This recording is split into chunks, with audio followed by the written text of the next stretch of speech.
жалалы болып қатты батты жаныма.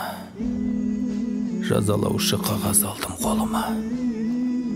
Жігіттер ай, айтып айтпай не керек жазған екен маңдайыма сорыма.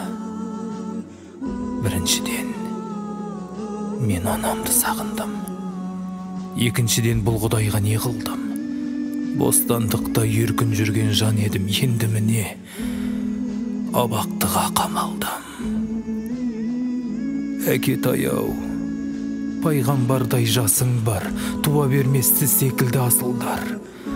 Қартайғанда жүрегіңді жаралап кесір болдау, біз секілді масылдар.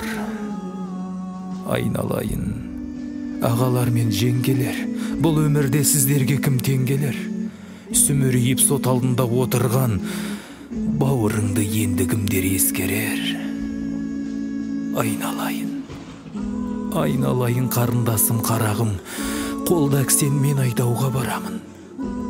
Қайғы шегіп азап тартқан ағаңды айтшы жаным, қандай жанға боладың?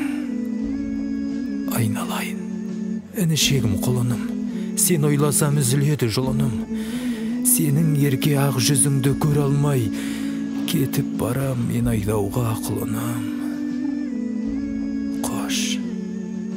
Қош болыңдар, ағайын туыс бәріңде. Қош болыңдар, жасыңызда кәріңде. Қараңғылық баста тұрмас қашанда, бостандықта кездесерміз.